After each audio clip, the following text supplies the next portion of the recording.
ஆனந்தம் ஆக்கியதே எல்லை மறுவா நறிகளிக்கும் வாதபூரங்கோன் திருவாசகம் என்னும் தேன். இன்றைக்கு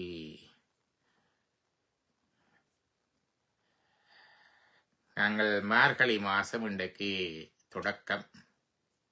சூரியன் தனுவிலே பிரவேசிக்க தனுர் மாசம் என்று சொல்றேன் நினைக்கிறேன். மார்கழி இல்லை, மார்கழியிடம் மாதங்களில் மார்கழி என்று பகவத்கீதையில கிருஷ்ணர் சொல்லுவார்.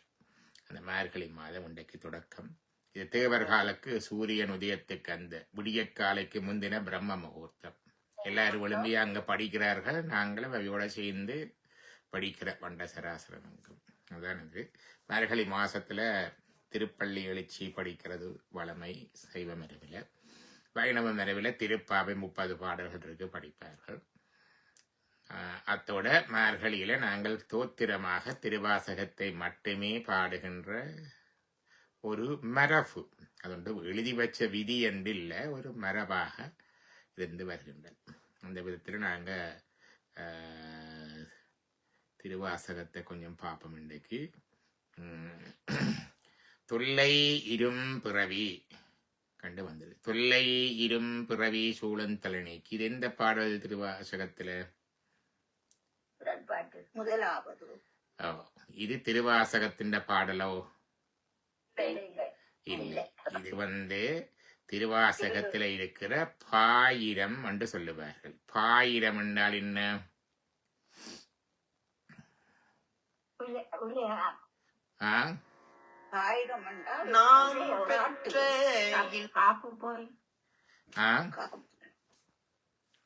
பாயிரம்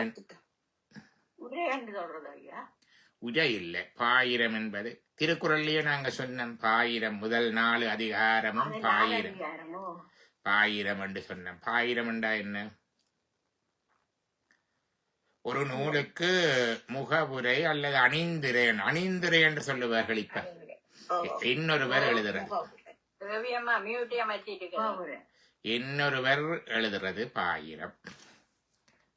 அப்ப இன்னொருவர் எழுதுறது பாயிரம் என்றா அதுல யார் பாயிரம் எழுதுறதுன்றதுக்கு விதி இருக்கு. தன்னோட கற்ற மாணவன், தன்னுடைய ஆசான், தன் மாணாக்கன், இப்படி மற்றவர்கள் பாயிரம் எழுதலாம். அவற்றை சமகாலத்திலையும் எழுதலாம், பின்னுக்கும் எழுதலாம். இந்த பாயிரம் எழுதுற மரபு இருக்கு. அந்த பாயிரம் திருவாசகத்தில் இருக்கிற பாயிரம் தொல்லையிரும் பிறவி. இந்த பாயிரத்தை மாணிக்க வாசகர் எழுதினதாக இல்லை, ஆனால் ஒரு பாயிரமாக இருக்குது. ஆகவே நாங்கள் அதை படித்து சொல்லுகிறோம். அதில் தொல்லை இரும் பிறவி,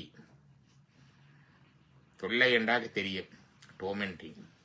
இரும் பிறவி என்றால் இருள்மயமான பிறவி.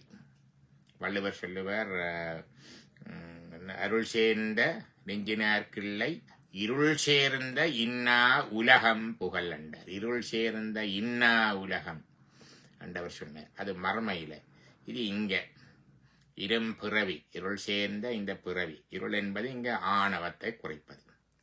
ஆணவம் தான் எங்களுக்கு மிகப்பெரிய இருள். அந்த ஆணவத்தால தான் பிறவி பெறுகிறது. தொல்லை இரும் பிறவி சூழும் தலை நீக்கி, இந்த ஆன்மாவை சூழ்ந்திருக்கிற கட்டு, ஆணவம் கண்பம் மாயை என்று 3 கட்டு, சூழும் தலை நீக்கி அல்லல் அறுத்தே ஆனந்தம் ஆக்கியதே. ஆனந்தம் ஆக்கியது. சீவன் சிவனாகுது. ஆனந்தம் என்பது இறைக்குரிய இயல்பு. வரம்பில் இன்பமுடைமை என்பது சிவத்தினுடைய எண் குணங்களில் ஒன்று. இறையினுடைய எண் குணங்கள் என்று சொல்லுவார்கள். அதில் ஒன்று வரம்பில் இன்பம் என்று தமிழ்ல, சுத்த தமிழ்ல சொல்லுவார்கள். ஆங்கிலத்தை இன்ஃபினிட் பிளிஸ், வடமொழியில ஆனந்தம், ஆனந்த வடிவானவன். எங்களுக்கு இன்பங்கள் வருவது எங்களுடைய வினையினால. அது குறையுடையது, ஒரு கொஞ்சம், அதெல்லாம் அளக்கலாம். இன்பம் வந்தால் அதுக்கு ஒப்போசிட்டா துன்பமும் வரும். ஆனா ஆனந்தத்துக்கு எதிர் சொல்லி இருக்குதோ? ஆனந்தம் என்ற சொல்லுக்கு எதிர் சொல்லே இல்லை. இன்பத்துக்கு துன்பம் இருக்கு, ஆனந்தம் என்ற சொல்லுக்கு அதுதான். இறைவனுடைய சச்சித் ஆனந்தம் என்று இறைவனுடைய இயல்பாக சொல்லுவார்.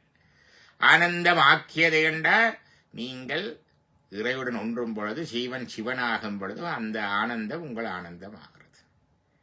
எல்லை மறுவா நெறியளிக்கும் வாத ஊரங்கோன்.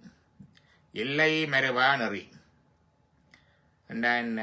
there is no boundary. அந்த ஒன்றில்லா ஆனந்தம் பெற்றேன் என்றுவார். முடிவும் இல்லை, இதுக்கு எல்லையும் இல்லை. எல்லை மறுவா நெறியளிக்கும் வாதவூரங்கோன். திருவாதவூருடைய கோன் என்று சொல்றார். அவர் உண்மையாக அரசர் இல்லை, சீர்காழி கோன் என்று மாணியார் சம்பந்தர் தன்னை சொல்ற மாதிரி இவர் வாதவூரங்கோன். திருவாசகம் என்னும் தேனை ஒப்பிடுகிறார். தேன் எக்காலத்துக்கும் கெடாது, மற்றதையும் கெடாம பாதுகாத்து வைத்திருக்கக்கூடியது, இனிமையானது, மருந்து, ஹீலிங், பிரிசர்விங், பெர்சிவியரன்ஸ், ப்ரொடெக்ஷன், எவர்லாஸ்டிங், இதெல்லாம் தேனுக்கு இருக்குது. சொல்லுவார்கள் புதகுலிகள் அந்த காலத்துல வச்ச தேனே இப்போ அப்படியே கெட்டு போகாம இருக்குதா பாருங்க. இப்போ எவர்லாஸ்டிங்கா இருக்குது, ப்ரொடெக்டிங்கா இருக்குது, ப்ரிசர்விங்கா இருக்குது, ஸ்வீட்டா இருக்குது, ஹீலிங்கா இருக்குது. இதெல்லாம் திருவாசகத்துக்கும் இவ்வளவும் இருக்கு பாருங்க.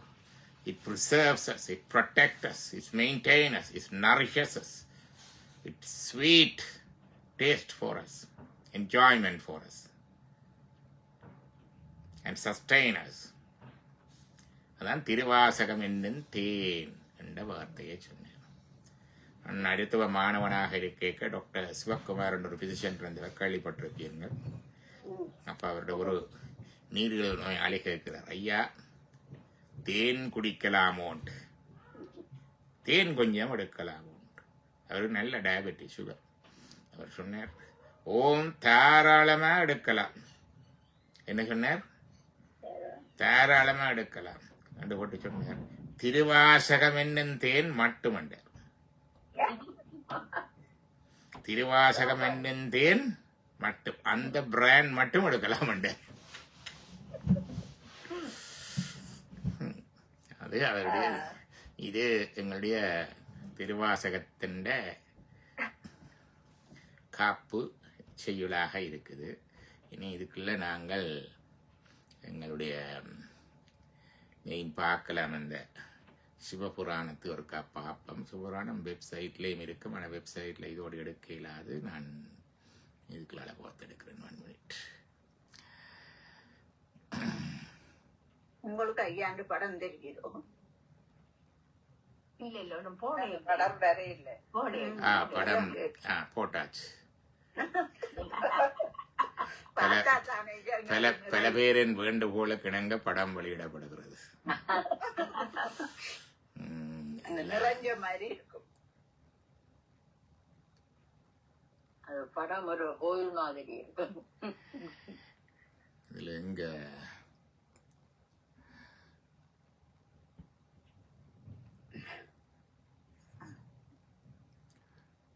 எங்க போட்டு வச்சிருக்கிறேன்னு பிடிக்க வேணும். அது கிட் கிளாஸ் அதுகளுக்கு தான் இருக்க வேணும். திருவாசகம் எல்லாரிடம் இருக்கும் படிக்கணும். தானேங்க.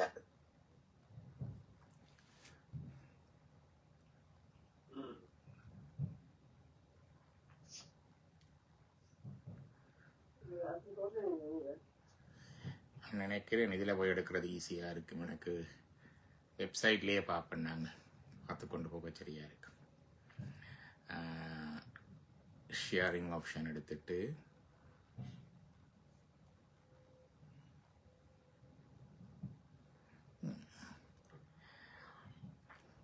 படிங்க பார்ப்போம்.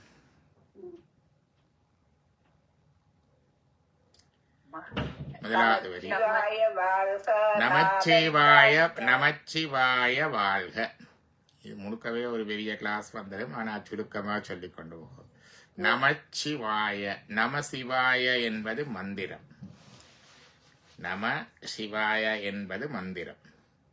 அப்ப நம என்பதும் வடமொழி சொல் என்று சொல்லுவார்கள், சிவ என்பதும் வடமொழி சொல் என்றுதான் சொல்லுவார்கள், இல்லையா?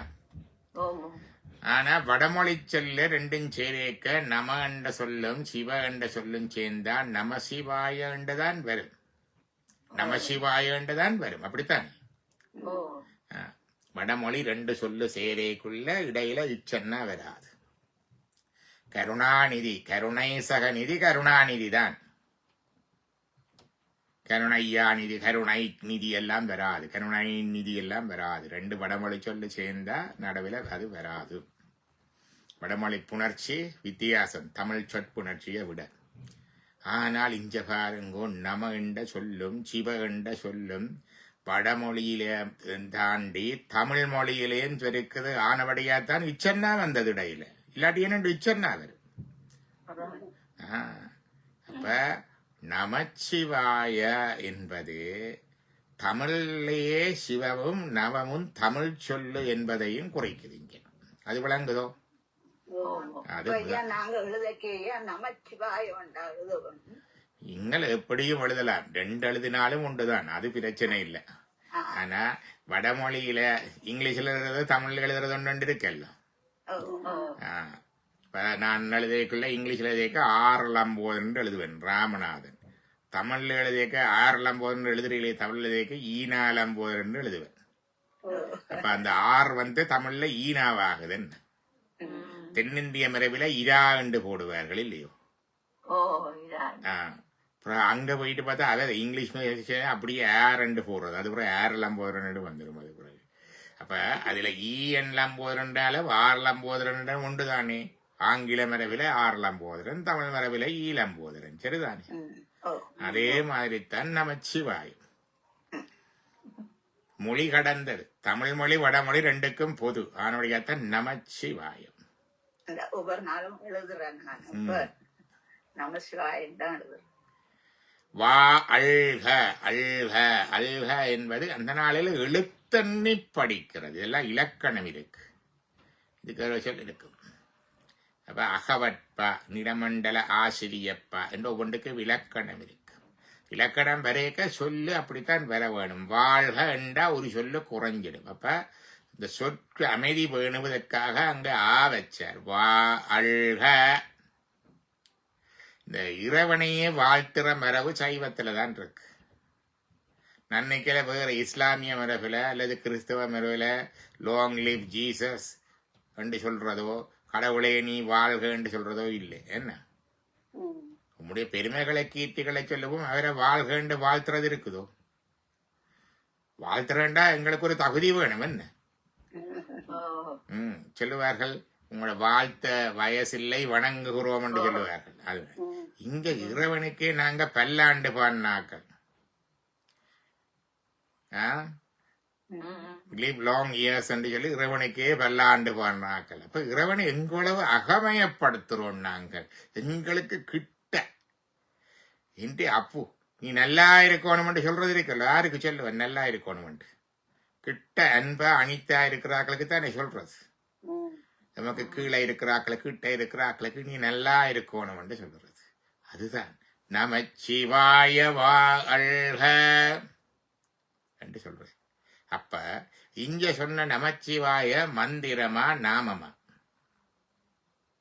மந்திரம் இல்ல, நாமம். மந்திரத்தை வாழ்கன்னு சொல்ல மாட்டேன். பேரை சொல்லுது லம்போதரன் வாழ்கன்னு தானே சொல்லுவேணும். அப்படித்தான். அதே மாதிரி நமச்சிவாய இங்க இறைவனுக்கு நாமமாகுது. நமச்சிவாய இறைவனுக்கு வடிவம். நம சிவாய இறைவனுக்கு வடிவம். அதுல ரெண்டு இருக்கு. நம சிவாய வச்சு ஒரு வடிவம் இருக்கு, சிவய நம வச்சு ஒரு வடிவம் இருக்கு. உங்களுக்கு பாட்டித்தது நான் படங்கள் எல்லாம் நடராஜருடைய. என்ன நம சிவாய இறைவனுக்கு வடிவமாக மந்திர சொரூபியாக இருக்கிற நமச்சிவாய இறைவனுக்கு நாமமாகவும் இருக்கு. இறைவனுக்கு நாமமாகவும் இருக்குது. நமச்சிவாய இதைவிட ஒளி வடிவத்தில இருக்குது, சத்தமாக இருக்குது. மற்றது ஒளி வடிவத்திலையும் இருக்கு. என்ன வடிவத்துல? ஒளி வடிவத்திலையும். ஐயும் கிளியும் அடவுடன் சவும் உயொடு சவும் உயர் ஐயும் கிளியும் கிளியும் சவ்வும் கிளறையும் நிலவெற்றென் முன்னித்தமும் ஒளிர ஒளிர என்று சொல்றாருல்லோ. மந்திரங்களுக்கு சப்த வடிவம் உண்டு, ஒளி வடிவம். மந்திரங்களுக்கு ஒளி வடிவம் உண்டு. ஒளி வடிவம் சக்தி. நாதம் பிந்து ரெண்டும் சேர்ந்துதான் இந்த மந்திரம் வருகிறது. இந்த நாதம் என்பது ஒளி வடிவம், சிவத்தினுடைய தலம். பிந்து என்பது ஒளி. மந்திரத்தை தரிசனமாக்குவீங்க நீங்க. சிவத்தை தரிசனத்துக்கு ஒளி வரும் முதல். அப்ப ஒளி இருக்குது, ஒலி இருக்குது. ஒளி வடிவம், ஒளி வடிவம். அடுத்ததாக இறைவனே இறை வடிவமும் இருக்கு மந்திரனுக்கு. சிவபெருமானே மந்திர சொரூபி. வேத மந்திர சொரூபா நமோ நம நாத பிந்து கலாதி நமோ நம என்றெல்லாம் வரும். அப்ப இது இறைவனுக்கு நாமமாக இருக்குது, இறைவனுக்கு மந்திரமாக இருக்குது, இறைவனுக்கு சொரூபமாக இருக்குது, இறைவனுக்கு சக்தியாகவும் இருக்குது. ஒளி, ஒளி என்றால் சக்தி. இறைவனுக்கு சக்தியாகவும் இருக்குது, இறையாகவே இருக்குது. வாழ்க என்பதனால அது ஏதோ அவ்வளவு பெரிய விஷயம் தூர இல்லை. எங்களோட அணுக்கமாக, எங்களுக்கு கிட்டவாக, எங்கட பிள்ளை, எங்கட குட்டி, எங்கட பேர பிள்ளை, எங்கட நண்பன், எங்கட மனைவி, எங்கட புருஷன் மாதிரி பக்கத்துல இருக்குது. நல்லா இருக்கணும் வாழ்க என்று சொல்றோம். பாருங்க, நமச்சிவாய வாழ்க கிட்ட வந்தாச்சு. ஆனா அதுக்காக எங்களுக்கு அவ்வளவு கிட்ட வந்தாலும் அவன் யாரு? அடுத்த வரி என்ன? நாதன் தாழ்வாழ்க. நாதன்டா என்ன?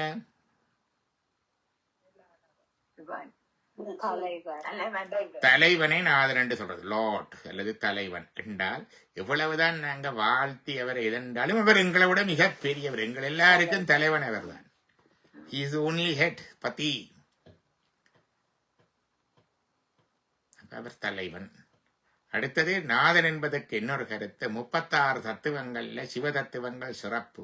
ஏனென்றால் அது இறைவுக்கு தலமாக, இயங்கு தலமாக இருக்கிறது. அந்த சிவ தத்துவங்கள் 5லையும் ஒவ்வொன்றை விட ஒவ்வொன்று இன்னும் நுண்மையானது. சுத்த வித்தை ஆக கீழாக இருக்கும். அதிலேதான் சிவனே பிரம்ம விஷ்ணு உருத்தராக இருந்து படைத்தல், காத்தல், அழித்தலை செய்வர். அங்கே அவரோடு அட்ட கணநாதர்கள் இருப்பார்கள். சப்தகோடி மகாமந்திரேஸ்வரர்கள் இருப்பார்கள். அக்ஷதிக் பாலகர்கள் இருப்பார்கள். இங்கே அக்ஷதிக் பாலகர்கள் பிரகிருதியில இருக்கிற மாதிரி அங்கேயும் இருக்குது. யமன், வர்ணன் எல்லாம் சிவபூஷையில அவதான். கணபதி, மந்திரார கணநாதர், நந்தி கணநாதர் எல்லாரும் இருப்பினும். அடுத்ததுவாக மகேஸ்வர தத்துவம். அங்கே இறைவன் மகேஸ்வரனாக இருப்பார், சக்தி மகேஸ்வரியாக இருப்பார். அட்ட வித்தியேஸ்வரர்கள் இங்கே இருக்கிறதாயின்னு சொல்றது. அட்ட வித்தியேஸ்வரர்களை சதாசிவ தத்துவத்தில் சொல்ற மரபும் உண்டு. தங்க சதாசிவ தத்துவத்தில் இங்கே அட்ட வித்தியேஸ்வரர்கள் அவருடைய தேவிமார்கள். அவர்களைத்தான் ராஜராஜேஸ்வரன், ராஜராஜேஸ்வரி என்று சொல்றது. அனந்தேஸ்வரர் இருப்பார் அதுக்கு தலைவராக. அனந்தேஸ்வரர். அது மகேஸ்வர தத்துவத்தில் அனந்தேஸ்வரர். அட்ட வித்தியேஸ்வரர்கள தலைவர் அவத்தேந்தேஸ்வரர். அடுத்ததாக அதுக்கு அங்கால சதாசிவ தத்துவத்துல சதாசிவ பெருமானாகவும் மனோன்மணியாகவும் இருப்பார். சிவலிங்கம் அதனுடைய மூர்த்தமாக இருக்கும். அருவுருவத்திருமேனி. அங்கு அணு சதாசிவர்கள், எத்தனையோ ஆன்மாக்கள் சதாசிவருக்கு அணுக்கமாக இருப்பார்கள். அதுக்கு அங்கால பிந்து தத்துவம் சக்தி தொழிற்படும் தளம். சக்தி தத்துவம் என்று சொல்லுவார்கள். அடுத்ததாக நாத தத்துவம். இது சிவம் தொழிற்படும் தளம். எல்லாமே 5 சிவ தத்துவங்கள். ஆனால் இதை சிறப்பாக சிவ தத்துவம் என்று சொல்லுவார்கள். இந்த நாத தத்துவத்தில தொழிற்படுபவன், நாத தத்துவத்தை ஆளுபவன், நாத தத்துவத்தின் முதன்மையானவன் சிவன், அவனுடைய நாதன்.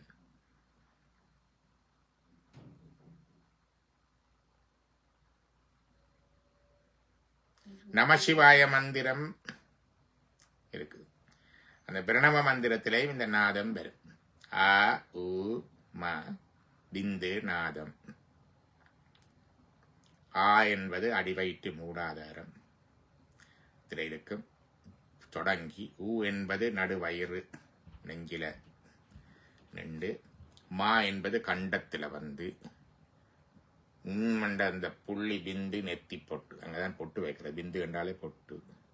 நாதம் என்றது இங்க வரும். கலைகள் 5 கலை. அதான் நாத பிந்து கலாதி பஞ்சகலை. இது 12 கலை ஆக்குறது, 16 கலை.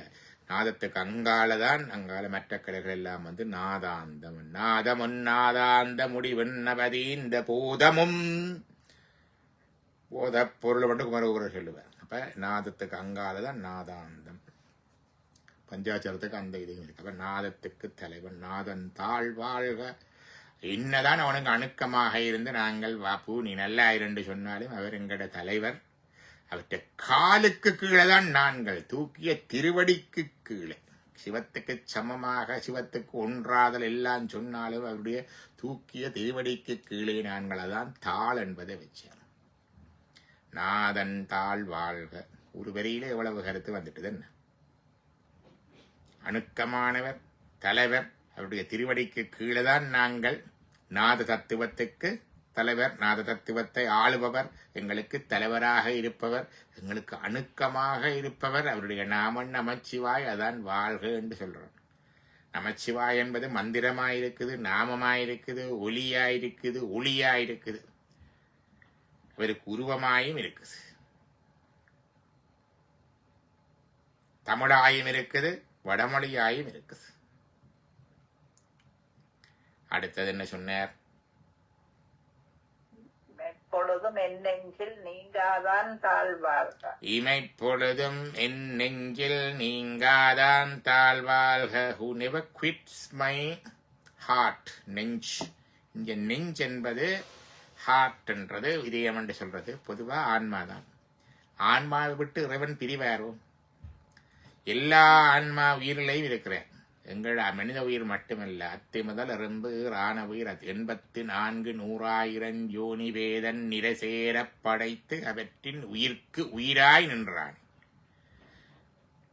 He resides in each and every soul as the Lord of the soul. He never separates from it. இந்த உடம்பை விட்டு உயிர் பிரியும், உயிரை விட்டு சிவன் பிரியான். மனபடியாத்தான் இங்க நெஞ்சு என்பது சும்மா நெஞ்ச மட்டும் சொல்லல, உயிரை சொல்லுது. அப்ப இமைப்பொழுதும் நெஞ்சில் நீங்காதான் தாழ் வாழ்க. அவர் அணுக்கமானவராக கிட்ட இருப்பவராக, நண்பராக, பிள்ளை போல வாழ்கன்னு முதலாவது சொன்னார். தலைவனாக இரண்டாவது சொன்னார். மூன்றாவது சொன்னால் இமைப்பொழுதும் என் நெஞ்சில் நீங்காதான் தாழ்வார்கள். இது ஒரு காதலன் காதலி மாதிரி இல்லையா? பாருங்க, முதலாவது ஒரு பிள்ளை நல்லா இருப்பா வாழ்க, ரெண்டாவது ஒரு தலைவன் பாஸ், மூன்றாவது ஒரு காதலன் காதலி மாதிரி. இமைப்பொழுதும் என் நெஞ்சில் நீங்காதான் தாழ்வாழ்க. மூன்றாவது ரிலேஷன்ஷிப் வந்துட்டு, பிள்ளையா பார்த்தார், தலைவனா பார்த்தார், காதலனா பார்க்கிறார். அடுத்தது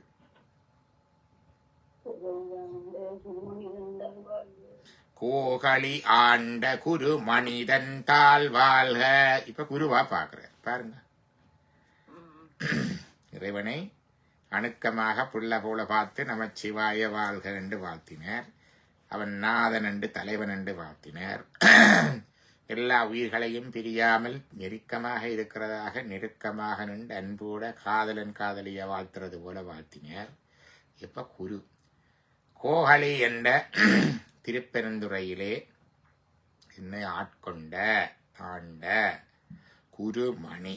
குரு என்று சொல்லல, மணி என்று சொன்னார். மணி என்றால் குரு த சுப்ரீம், அதுக்கு மேல குரு இல்லை. குரு மனிதன் தாழ்வாழ்க.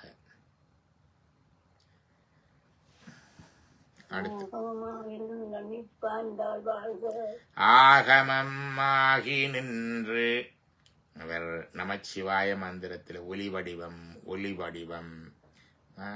மந்திரம், நாமம், சக்தி எல்லாம் சொன்னாங்க. நாங்கள் இதுல சொல்றார், அவரே நூல் வடிவிலும் இருக்கிறார். ஆகமமாகி நின்று, ஆகமமாகி நின்று, அதான் வேத மந்திர என்றுல ரெண்டு பேரும், வேதத்தையும் மந்திரத்தையும் சேதித்து வேதத்தில் உள்ள மந்திர சொரூபமாக இருப்பவன் ரெண்டு பேரும். வேதம் புறம்பாக மந்திரம் புறம்பாக எடுத்து வேதமாகவும் மந்திரமாகவும் இருப்பவன் ரெண்டு பேரும். இங்க வேதம் என்று சொன்னால் வேதத்தை ஆகமம் அதுக்குள்ள வரும். இங்க ஆகமமாகி நின்று அன்னிப்பான், ஆகமமாகி நின்று. இறைவன் தான் ஸ்கிரிப்சர்ஸ். புத்தகத்துள்ளுரை மாதே என்று சரஸ்வதிக்கு பாட்டு இருக்குது. அப்ப இறைவன் நூல் வடிவத்திலேயும் இருக்கிறான். நாங்கள் படிக்க ஆலயத்து 5 மேனி, அவனியிலே 5 மேனி, மேலகத்து 5 மேனி, மெய் எழுத்து 5 மேனி. மெய் எழுத்து என்பது நாம சிவாய அவருக்கு மேனி. அடுத்ததாக நூலகத்து 5 மேனி, வேதம், ஆகமம், மற்றது உபநிடதம், புராணம், இதிகாசம், இந்த 5 ஸ்கிரிப்டியர்ஸ் நூல்களையும் அவர் நூலகத்து 5 மேனி. நுண்ணிறம் 5 மேனி. 2 விளக்கம் சொல்லுவார்கள். நுண்ணிறம் என்றேக்கு உண்டு, பஞ்சபூதங்களையும் சொல்லுவார்கள். பார் பொன்னண்டு, பூமி பொன்னிறம், நீர் பளிங்கு அல்லது வெண்மை நிறம், மற்றது தீ சிவப்பு நிறம், காற்று கருப்பு நிறம், ஆகாயம் புகை நிறம். அதான் நிறங்களோர் 5 விண்ணோர்கள் என்று நுண்ணிறம் 5 மேனி என்று. அடுத்ததாக சதாசிவ திருமேனியுடைய 5 முகங்களும் 5 நிறம். ஈசானந்த புருஷம் அகோரம் பாமதேவம் சத்தியோசாதம் இருக்கல்ல. ஈசான் ஒவ்வொன்றுக்கும் பொன்னிறம், கொங்கு நிறம், கருமை நிறம், சிவப்பு நிறம் என்று ஒவ்வொன்றுக்கும் ஒவ்வொரு நிறம் இருக்கு அப்படின்னு சொல்றது. அப்ப இங்க ஆகமமாகி நின்று நூல் வடிவிலேயும் இறைவன் தான் நிற்கின்றான். அன்னிப்பான் தாழ்வாக. ஏன் நூல் வடிவிலே இருக்கிறார்? எங்களுக்கு அணுக்கமாக வரும்படியாக. இந்த நூல் வடிவு இல்லாவிட்டால் எங்களுக்கு அணுக்கமாக இறைவன் வருகிறார். ஆரணம் ஆகமங்கள் அருளினால் உருவு கொண்டு காரணன் அருளானாகில் கதிப்பவர் இல்லையா. இப்ப இறைவன் ஆகமங்கள் தான் அதுல முக்கியமானது.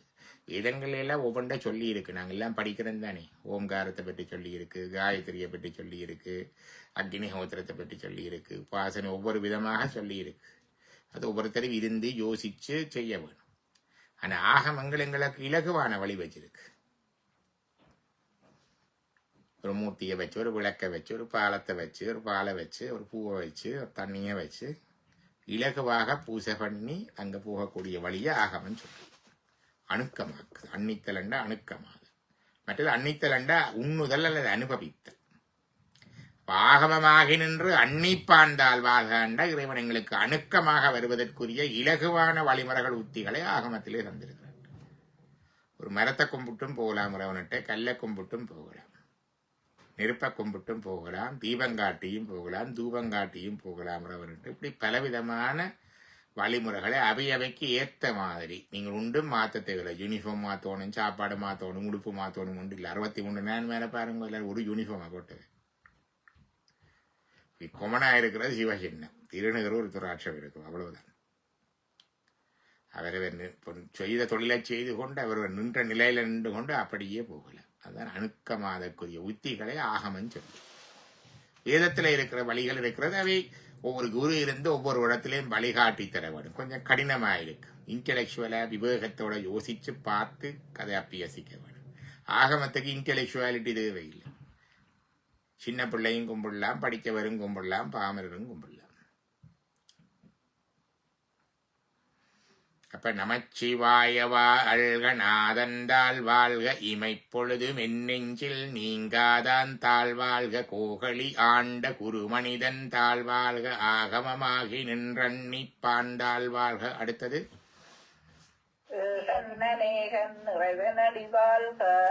ஏகன் என்றால் ஒருவன்.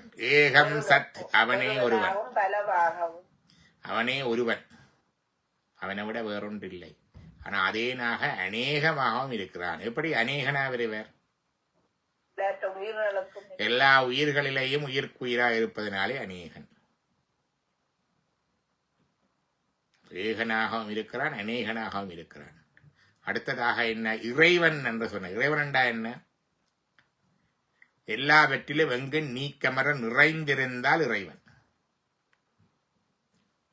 Is undilutedly pervaded in each and everything. சற்றும் ஐதில்லாமல் எல்லாவற்றிலும் அவர் ஊடுருவி கலந்திருக்கிறார். இதில் என்னென்றால் ஏகன் அநேகன் இறைவன் அடிபடி ஓட்டி ஒன்று ஒன்றாய் உடனாய் வேறாய் என்று 3 இருக்குது. வேறாய் நிற்பது ஏகன் ஒருவன், சரிதானே? ஒரு இறைவனண்டேக்க வேறாய் நிற்கிறான். ஒன்றாய் நிற்கிறது எல்லாத்தோடையும் கலந்து உண்டானிக்கிறது இறைவன், நீக்கமர நிறைந்திருத்தல். உடனாயிருக்கிறது அநேகன், எல்லா உயிர்களையும் எங்களை உயிரோட இருக்கிறார். விளங்குதா? இறைவன் வேறாக ஒன்றாக உடனாக 3 விதத்திலே நிற்பான் என்று செய்வன் சொல்லுது. வேறாக நிற்பவன் ஏகன், உடனாக நிற்பவன் அநேகன், ஒன்றாக நீக்கமர கலந்திருப்பவன் இறைவன், எங்கு நீக்கமர நிறைந்திருப்பவன். இறைவனுடைய லட்சணங்கள் அவ்வளவு வந்துட்டு பாருங்க. ஏகன் அநேகன் இறைவன் அடி வாழ்க. ஏகன் அநேகன் இறைவன் அடி வாழ்க. இறைவனுடைய மந்திரத்தை தியானித்தம், இறைவனுடைய நாமத்தை தியானித்தம், ஐந்தெழுத்தை தியானித்தம், தத்துவங்கள்ல நாத தத்துவத்தை தியானித்தம், அவனுடைய தலைமைத்துவத்தை தியானித்தம், ஒரு பிள்ளையாக வாழ்த்துறதை பார்த்தம், ஒரு தலைவனாக வாழ்த்துறதை பார்த்தம், ஒரு காதலன் காதலி போற வாழ்த்துறதை பார்த்தம், குருவாக வாழ்த்துறதை பார்த்தம், குருத சுப்ரீம் என்று பார்த்தம், நூல் வடிவில் எங்களுக்கு அணுக்கமாயிருக்கிறத பார்த்தோம். உத்திகளை தருவதனால அன்னிப்பானாக இருந்து எங்களை அணுக வைக்கிறார், எங்களை பருக அருந்த வைக்கிறார் என்று பார்த்தோம். ஏகன் என்று வேறாகவும் அநேகன் என்று உடனாகவும் இறைவன் என்று ஒன்றாகவும் இருக்கின்றதை பார்த்தோம். 5 வரியில இறைவன் எவ்வளவு சைவம் வந்துட்டு என்ன.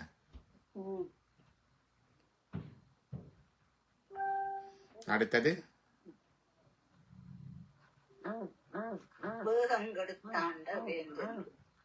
வேகம் கெடுத்தாண்ட வேந்தன் அடிவெல்க.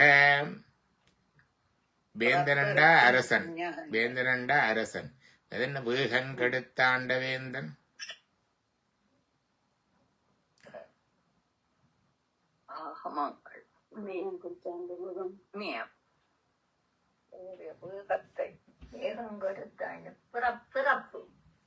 வேகம் என்றது எங்களுடைய ஓட்டம்.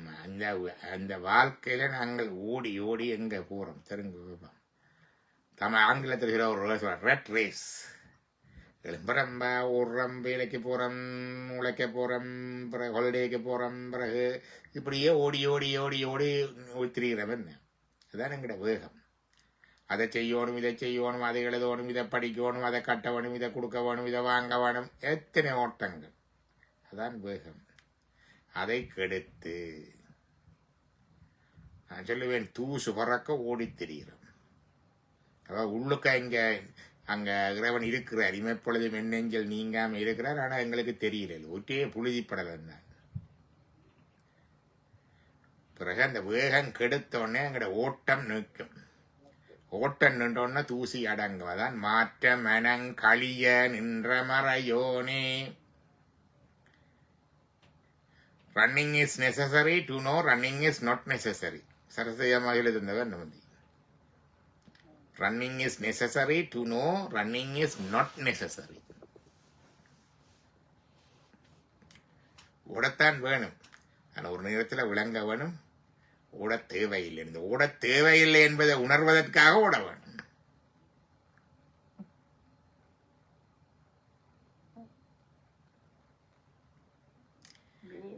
வேகன் கெடுத்தாண்ட வேந்தன். வேந்தனண்டா என்ன? இப்ப நாங்கள் வேகத்தை விட மாட்டோம்.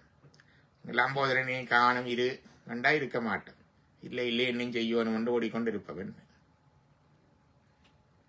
அப்ப நாங்கள எங்களை அடக்கிறதுக்கு ஒருத்தன் வேணும். வேந்தன் என்ஃபோர்சிங். எங்கிட்ட வேகம் அடக்கிறதுக்கு கன வழிகள் இருக்குது. ஒன்றில் என்னத்துக்காக ஓடுறோமோ அது எல்லாத்தையும் கொடுத்து அடக்குவார், அனுபவிக்க செய்து கடக்கிறது.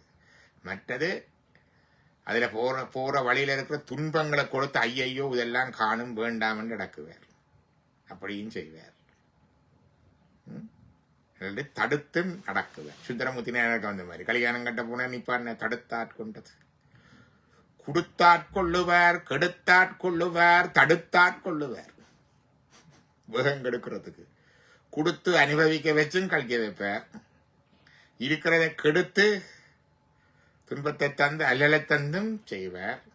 தடுத்து போடாம தடுத்து ஆட்கொள்ளுவார். கொடுத்தும் கெடுத்தும் தடுத்தும் ஆட்கொள்ளுகிற வேந்தன். அதுதான் வேகம் கெடுத்து ஆண்ட வேந்தன் அடி வாழ்க. அடுத்தது நான் இதை சம் பண்ணேன். எது? புறப்பறக்கும் பிஞ்சகன். ம். புறப்பறக்கும் பிஞகன் கண்டது என்ன? பிஞகன் என்ன? புறவாமல் எங்களை வினைகளை அறுத்து ம். பிறப்பை அறுக்கின்ற, பிறப்பை நினைப்பாடுற, பிறப்பும் வந்து கொண்டே இருக்கு இவங்களோட கர்ம வினை தொடர்ந்து அதை அறுக்கின்றது. He cuts off the chains of the cycles of birth and death. சம்சாரம் பிறப்பறுக்கும். பிஞகன், சிவன். பிஞகன் என்பது ஹேர் ஸ்டைல். சிவபெருமானுக்கு ஒரு யூனிக் ஹேர் ஸ்டைல் இருக்குது. நீங்க இந்த ப்ரோன் ஸ்டாச்சூஸை பார்த்தா தெரியும். பின்னுக்கு மேல அழகாக சிவன் தலைக்கோலம் இருக்கு.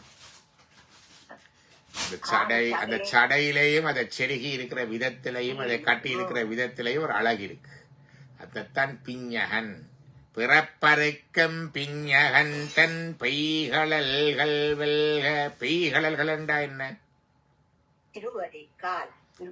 பெய்களல்கள் என்றால் பெய் என்றது பெய்து கொண்டிருக்கின்ற கலல்கள். கலல்கள் என்றால் அங்க அணிந்திருக்கிற அணி அந்த சப்தித்துக் கொண்டிருக்குது. தொடர்ந்து சப்தித்துக் கொண்டு சப்தம் போட்டு கொண்டிருக்குது. அதான் பெய்களல்கள். பிறப்பறுக்கும் பிஞகண்டன் பெய்களல்கள் வெல்க. ஏன் சத்தம் போடுது? டான்ஸ், அவருடைய நடனத்தினால. ஓய்விலாதன உபமனில் இறந்தன என்று படிப்பார். அதுக்கு ஓய்வில்லத்தானே. பஞ்சகிருத்தியது ஓய்வில்லை என்ன? அதான் பிறப்பறுக்கும் பிஞகண்டன் பெய்களல்கள் வெல்க. அதுக்கு வெற்றி உண்டாகட்டும். வாழ்கின்றது வாழட்டும். இப்ப வெற்றி உண்டாகட்டும். அடுத்ததுக்கு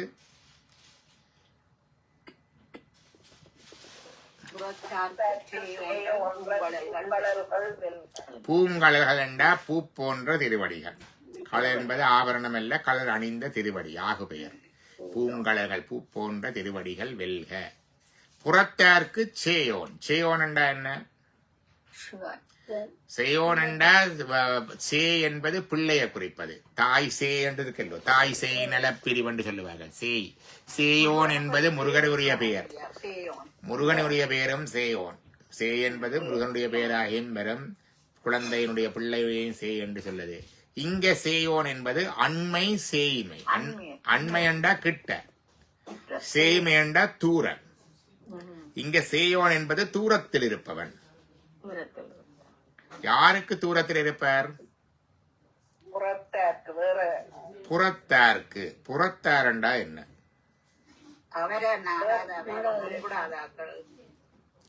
புறத்தார். சைவம் வந்து ஒரு வட்டம், ஒரு சென்ட்ரி போக்கல், அந்த மைய நாட்ட ஒரு வட்டம் ஒன்று இருக்கு.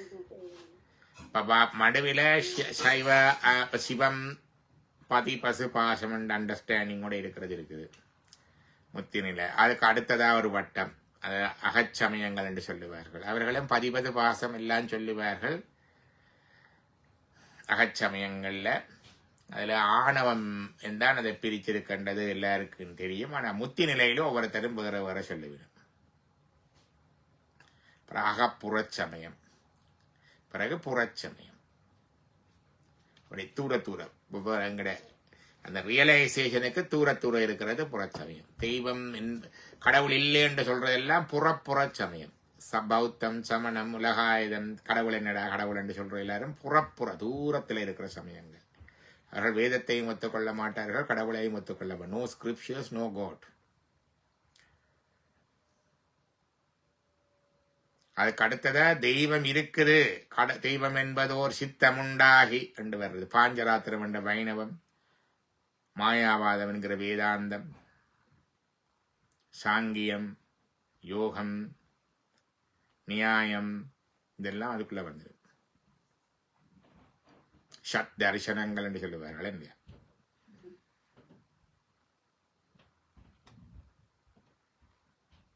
அதெல்லாம் அதுக்குள்ள 6. பிறகு அதுக்கு அங்காத உள்ளுக்கு அகப்புறச்சமயம், காளாமுகம், பைரவம், வாமம், அதுக்குள்ள பிறகு அகச்சமயங்கள். அப்படியே ஒவ்வொன்றும் வித்தியாசம். தூர இப்ப தூரத்துல இருக்கிற ஆட்களுக்கு மற்ற தூரத்துல இருக்கிற அந்த அந்த நம்பிக்கை உடையவர்களுக்கு இதான் சமயம்ண்டா ஏதோ ஒரு ரிஜிட் என்று யோசிக்கப்படும் அந்த நம்பிக்கை சைவத்திலையும் இருக்குதான் சில பேருக்கு. அந்தவர்களுக்கு இன்னும் தூரத்திலே புறத்தார்க்கு சேயோண்டன் பூங்கழல்கள் வெல்க. அடுத்தது ரங்குவார் மகளும் கோன்கடல்கள் வெல்க. கரங்குவிவார் உள்மகிழம் கோன் என்ற அரசன். கரங்கு விவார்கள் உள்மகிழ உள்ளுதல் என்றால்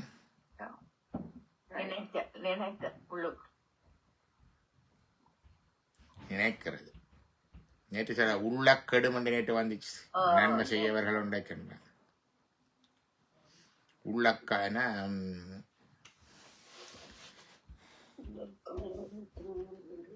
உள்ளம் உள்ளுதல். அப்ப இங்க உள் மகிழும் நினைக்க நினைக்க மகிழ்ச்சியை தருகின்றது. எப்படி நினைக்கின்றார்கள்? கரம் குவிந்து நினைக்கின்றார்கள். அதே கரம் குவிந்து நினைக்க வேண்டும், சும்மா இருந்து நினைக்க இயலாது.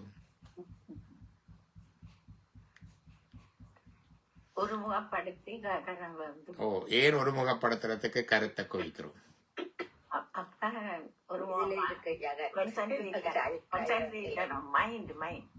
இல்ல கை ரெண்டும் சேர ஏன் கை ரெண்டும் சேர்ந்தா தான் ஒருமைப்பாடு வர வேணும். சும்மா இப்படி இருந்தா ஒருமைப்பாடு வராது.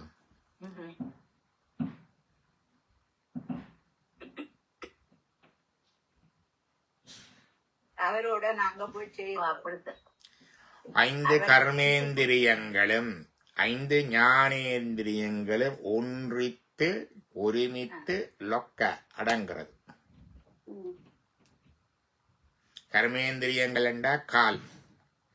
சச்சங்கத்தில் இருக்கைக்கு ஒரு கிளம்பி நடந்து ஓட்டு வரணும் கொண்டு இருக்கும் என்ன, அல்லது கால் ஆடிக்கொண்டிருக்கும், அல்லது எழும்பி போயிட்டு வாரது, அதெல்லாம். அப்ப கால் முதல் அடங்க வேணும் உண்டு. 2வது கை. இதுல இருக்கைக்கே அதை கொடுக்கறது, இது எடுக்கிறது, இங்கே சொறிகிறது, இங்கே எதன்றது, அங்கே எதன்றது எல்லாம் நடக்கும். அடுத்தது வாய். இதுல இருக்கைக்கு அங்க டெலிபோன்ல கதைக்கிறது, இங்கால கதைக்கிறது, அதெல்லாம் இருக்கு. கம்யூனிகேஷன் அதுக்கும் அடங்க வேணும். அடுத்தது இது செயற்கருவிகள், கர்மேந்திரியங்கள், கை, கால், நாக்கு. அடுத்தது சனனங்கம், களிவங்கம். இதுல இருந்து சச்சங்கம் அந்த ஒரு மணி காலம் இருக்கிறது கூட பாத்ரூம் போயிட்டு வரணும், டாய்லெட்டுக்கு போயிட்டு வரணும் எல்லாம் இருக்கല്ലോ. எழும்பி ஓடி திரிகிறது. சனனங்கம் அந்த உபாதை அதுக்கு ஓடி திரிகிறது. மகாத்மா இந்த ரசிகசரிதையில சொல்லுவேன், மரணத்தரவ படுக்கையில தகப்பனார் இருக்கிறார், கால் பிடிச்சு கொண்டு இருக்கிறார். அப்ப அவருக்கு கல்யாணம் கட்டிட்டார். அப்ப அவருக்கு இந்த காம எண்ணம் வருகிறது. உடனே தமைய நேரிட்ட சொல்றார், நீர் காலை பிடியும் முன் போட்டு அறைக்கு போறார். கொஞ்ச நேரத்துக்கு அறைய தட்டி சொல்லினா தகப்பனார் காலை விட்டார். அதை எழுதுறாரு. அதே மாதிரி எல்லாம் இழுக்கும், ஒவ்வொரு பக்கத்தில் இருக்கும். கை ஒரு பக்கம் இழுக்கும், கால் ஒரு பக்கம் இழுக்கும், நாக்கு ஒரு பக்கம் பேசிக்கொண்டிருக்கும், சனனங்க ஆசைகள் கூட இழுக்கும், கழிவு அதுக்கும் அந்த 1/2 மணித்தியாலும் 1 மணித்தியாலும். சின்ன பிள்ளைகளை பார்த்தா எங்களை வகுப்பில் வந்து இடையில கிளம்பி போவார்கள். அப்புறம் வளர்ந்து பழக சொல்லி கொடுத்து இருப்பார்கள். அது என்ன 1 மணித்தியாலம் அடக்கி இருக்கிறார், ஒரு பெரிய விஷயம் இல்லைன்னு.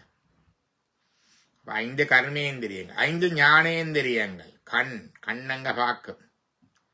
அப்ப தியானம் செய்கிறேன்டா கண் மூட வேணும். 2 விஷயங்களை உபண்டா பார்ப்போம். கண், மற்றது மூக்கு. நல்ல வாசனை வருது சமையலில் இருந்து, குழம்பு வாசனை, அப்படி யோசிக்கிறதோ இல்லையோ. காது இன்னொண்ட கேக்கு.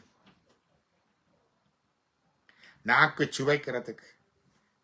லம்போதரன் சச்சங்கத்தில் இட்டிய தண்ணி குடிப்பார். ஏன் முடிஞ்சவரை குடிக்கல.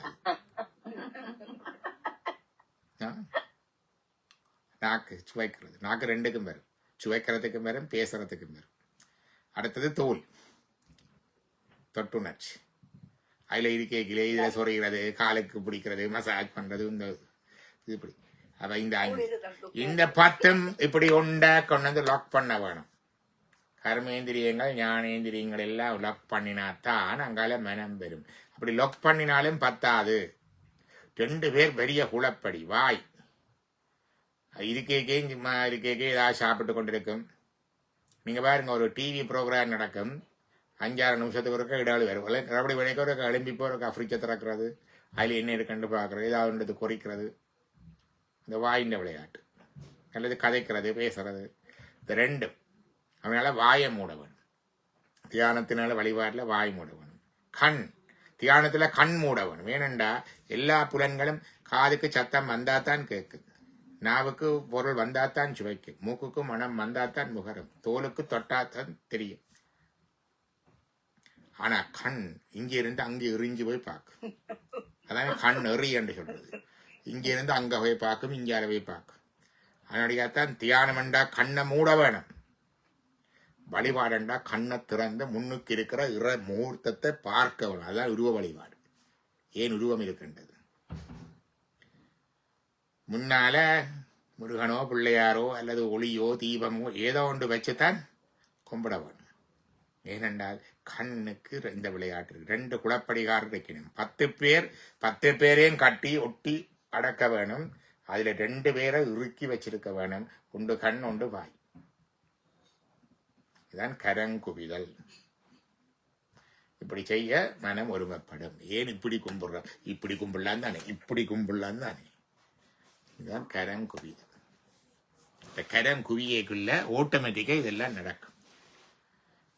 கையடங்கும், காலடங்கும், மலசல உபாதைகள் அடங்கும், காம இச்சைகள் அடங்கும், நாவிண்ட சுவையத்தல், நாவிண்ட பேச்சு கம்யூனிகேஷன் அதுகள் அடங்கும்.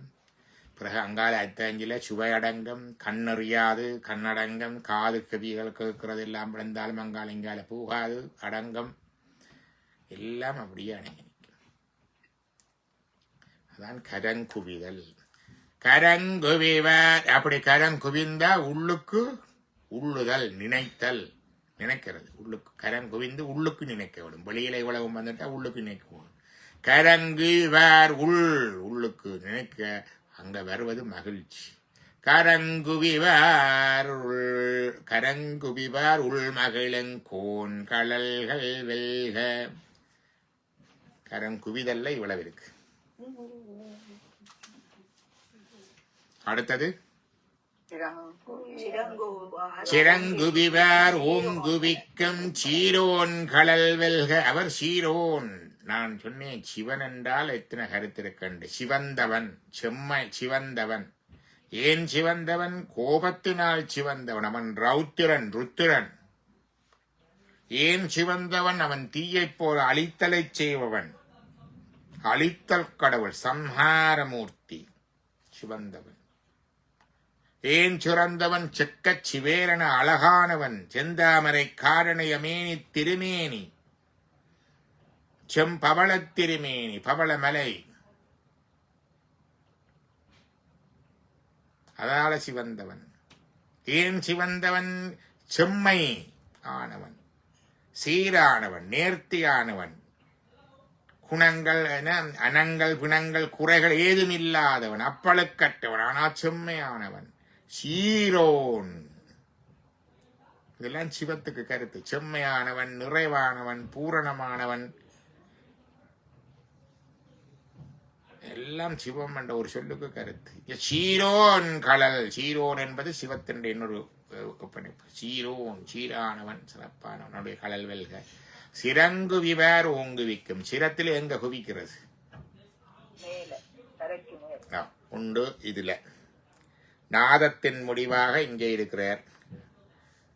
அப்ப நாதன் இங்க, பிறகு அப்படியே போய் நாதாந்தமா வரும். நாதாந்தத்து இந்த முடிவு அங்கால போய் உண்மனாகலை, சமனாகலை, உண்மனாகலை எல்லாம் வந்து அதுக்கு அங்கால போய் துவதசாந்தம் 12 அங்குலத்துக்கு மேலாக 4 அங்குலம் 4 அங்குலம் 4 அங்குலம் 12 விரற்கடைக்கு மேலாக கும்பிடுறது துவதசாந்தம். இதை சொல்லுவார்கள். துவசாதம் வந்து சகஸ்டாரம் இங்கே இருக்கு. சக்கரம் பார்க்க பாருங்க, மூலாதாரம் அடிவயத்துல, புறப்புறுப்புக்கும் குதத்துக்கும் இடையில.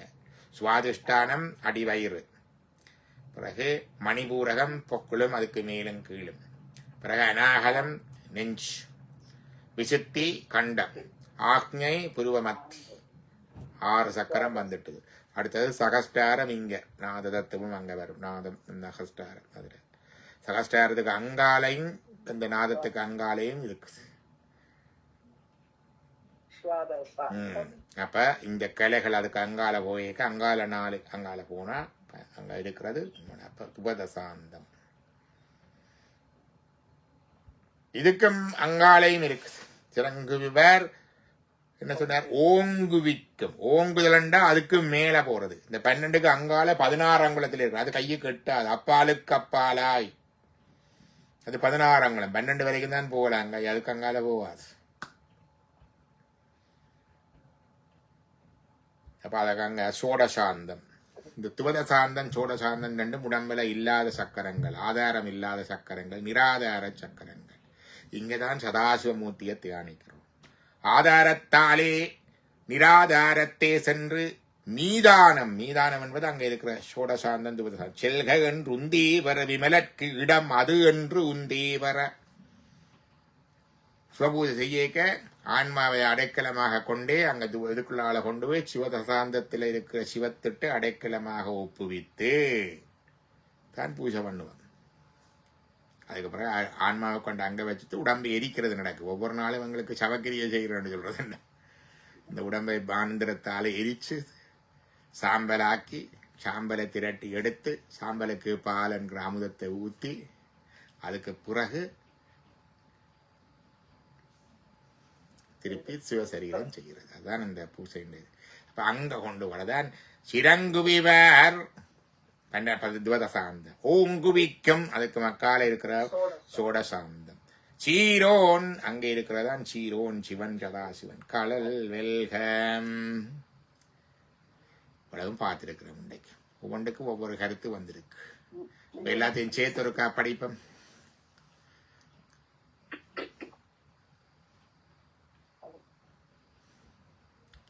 நமச்சிவாய வாழ்க, நாதந்தாள் வாழ்க, முப்பொழுதும் நெஞ்சில் தாழ் வாழ்க, பூவலியாண்ட குருமனிதந்தாள் வாழ்க, ஆகமம் ஆயினம் நன்னிப்பாந்தாள் வாழ்க, யோகன் அநேகன் இவனடி வாழ்க, யோகன் குருத்தாண்ட வேந்தனடி வெல்க, புறப்பருக்கும் திஞ்சகந்தன் பெய்கழல்கள் வெல்க, புறத்தாக்கு சேயோந்தன் பூங்கழல்கள் வெல்க, கரம்பீவார் மகளும் பூங்கழல்கள் வெல்க. சிறங்குவிவார் ஓங்குவிக்கும் சீரோன் கடல். இன்னொன்று இதுல பிஞகன் என்பது தலை கோலம், இறைவனுடைய ஹேர் ஸ்டைல் என்று சொல்லும். இறைவனுடைய ஜடாமுடி ஞானத்தை குறிப்பது. இறைவனுடைய சடை ஞானத்தை குறிக்கும். இறைவனுடைய கோவணமும் ஞானத்தை குறிக்கும். கீழ் என்கிற கோவணமும் ஞானத்தை குறிக்கும். இங்க பிறப்பறக்கும் பிஞகன் என்பது இந்த பிறப்பை அறக்கிறதுக்கு அந்த ஞானத்தை தர்றது. அதையும் குறைக்குடியா குறிக்குது. அவனுடைய தலைக்கோலத்துடையவன் அந்த ஞானம் வந்துதான் பிறப்பை அறக்குது. நாளைக்கு நாங்க மிச்சத்தை சிந்திப்போம். மற்ற நேரத்தில் நேரம் இருக்கிறவர்கள் திருப்பள்ளி கழிச்சு படிச்சுட்டு மற்றதை படிக்கலாம். தொல்லையிரம் பிறவி சூழந்தலை நீக்கி அலறுத்தானந்தமாக்கியதே எல்லை மெருவானறியளிக்கும் பாதபூரங்கோன் திருவாசகம் என்னந்தேன். நரகரம பார்வதீபதையே, ஹரஹரம பார்வதீபதையே, நம பார்வதீபதையே. தென்னாடுடைய சிவனே போற்றி. சிற்றபேசாம் சிவசிதம்பரம் திருச்சிற்றம்பலம். நாங்கள் நாளைக்கு இல்ல, திருப்பி வியாழக்கிழமை சந்திப்போம் இல்லையா? நன்றி ஐயா. நன்றி நன்றி நன்றி நன்றி. வணக்கம் டாக்டர். வணக்கம். எனக்கு ஒரு சின்ன கொஸ்டின் குயிக்கா. அம்மன் அம்மன் வழிபாடு அம்மன் கோயில்கள் ஒவ்வொரு இடங்கள்லயும் இருக்கு. ம் சரியா? அது வந்து சில பேர் பௌர்ணமி அமாவாசை அம்மன் பவர் வரும் அம்மன் கதைக்கிறவை ம் சில யூடியூப்லயும் பாக்குறேன்னா. ம் ஆனா சில பேர் சொல்றாங்க அந்த சக்தி சிவன் சக்தி அந்த சக்தி வேற இந்த சக்தியோட வழிபாடு வேறண்டு ம் டிஃப்ரெண்ட் ஃபார்ம் அண்டு அது என்ன வித்தியாசம்? நான் சக்தி தான் பாக்குறேன். இப்ப அம்மன்ன்றது அது அது டிஃப்ரெண்டா? சிவன் சக்தி வேற இந்த கோயில்கள் இருக்கு அம்மன் சக்தி வேறன்றது என்னென்றால் சிவன் கோயில்கள்ல ஆதி காலத்துல என்னென்று கேட்டால் சக்தி வழிபாடு தாய் வழிபாடு இருந்தது தானே. ஓ அந்த சக்தி வழிபாடு மொஹஞ்சதாரோ ஹரப்பா காலத்திலேயே இருக்குது. அதுல 2 விதமாக வழிபட்டார்கள் சக்தியை. ஒன்று வந்து சக்தியினுடைய வீர அல்லது கோர வடிவத்தை காளி துர்க்கை அதெல்லாம் இருக்குத்தானே. கொற்றவை என்ற தமிழ் பண்பாட்டுல எல்லாமே வந்த நாள்ல கொற்றவையை வழிபடுறது இருக்கு. போருக்கு போற ஆக்கள் எல்லாரும் அப்படிப்பட்ட அந்த வழிபாடு. மற்றது சாந்தமாக அம்பாளை வழிபட்டார்கள். தாயாக சாந்தமாகவும் வழிபட்டார்கள். இது இந்த மரபு 2 இருக்குது. நீங்கள் திருமந்திரத்துல பார்த்தா சக்தி வழிபாட்டுக்குரிய எல்லாம் இருக்கு. ஜந்திரங்கள் மந்திரங்கள் பாட்டுகள் நிறைய இருக்கு. அது இருந்தது. அவர் திருமந்திரத்துல சொல்லுவார் பெற்றனல் நவ ஆகமத்துல ஜாமலமண்ட ஆகமத்தை சொல்லுவார். ஜாமலமண்ட ஆகமம் வந்து சாக்த ஆகமம். அதைத்தான் திருமந்திரத்தில் ஜாமலம் உண்டு. அப்ப சில வேலை இன்னைக்கு இந்த சில சைவத்திலேயும் சில சுத்த சைவர் இருக்கா இல்லை அதெல்லாம் இல்லை என்று சொல்றாக்கள் இருக்கிற இருக்குது. இந்த வழிபாடு இருந்தது. அப்ப சிவன் கோயில்கள்ல பொதுவாக இந்த சக்தியை வழிபாட்டுக்கு அது சிவன் கோயில்கள்ல சக்தியை ஒரு சந்நிதி என்றால் அதில் அவருக்கு ஒரு தனி ஒரு மண்டபம் அமைச்சு அம்பாளை வைக்கக்குள்ள அந்த காலத்துல சொல்றது காம கோட்டம் உண்டு. காம கோட்டம் அம்பாளை அங்க வச்சார்கள். காம கோட்டத்துல சிவன் கோயில்ல ஒரு மண்டபத்துல அம்பாள் எங்கேயால தெற்கு நோக்கி இல்ல இந்த பக்கம் இருக்கிற அம்பாள் எல்லாமே சாந்த மூர்த்தமாத்தான் இருக்கு. பார்த்திருக்கிறீங்களா? எல்லாரும் அது சாந்த மூர்த்தம். எல்லா சிவன் கோயிலையும் அம்பாள் வந்து சாந்த மூர்த்தமாகத்தான் இருப்பாள். அருள் செய்கின்ற சாந்த மூர்த்தமாக இருப்பாள்.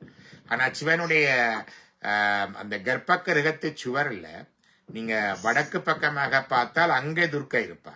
பிரம்மா துர்க்கை எல்லாம் இல்லையா? அப்ப இந்த அம்பாளுக்கு தனிச்சந்நிதிகள் வைக்கக்குள்ள 2 இருக்குது. சாந்தமான அம்பாளுடைய கோயில்களும் இருக்குது.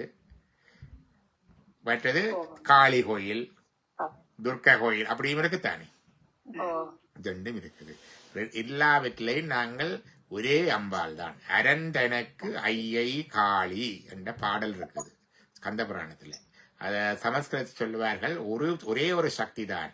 ஏகைவ சக்தி பரமேஸ்வரஸ்ய. பரமேஸ்வரனுக்கு ஏகமண்டா உண்டு, ஒரே ஒரு சக்தி. போகேஷு பவானி. போகம் தருகின்ற அமைதி மூர்த்தமாக இருக்கின்ற சக்தி வந்து பவானி. அதான் மனோன்மணி காமாட்சி எல்லாம் அதுக்குள்ள வரும். பவானி. புருஷேஷு விஷ்ணு. ஆண் வடிவத்துல சிவனுடைய சக்தி தான் விஷ்ணு. அதான் அரியலால் தேவியில்லை ஐயனை ஆரணார்க்கு என்றார். சிவபெருமானுடைய ஒரு சக்தி தான் விஷ்ணு. அரியர்த்தர் என்று சொல்லுவார்கள். சிவன் பாதி விஷ்ணு பாதியா ஒரு கோயிலே இருக்கு, சங்கரநாராயணன் கோயில். அப்ப அரந்தனக்க ஐயை அந்த அதுல வந்து போகேஷு பவானி புருஷேஷு விஷ்ணு கோபேஷு காளி. கோபங்கொண்ட மூர்த்தியாக காளி. குரேதேஷு சமரேஷு துர்கா.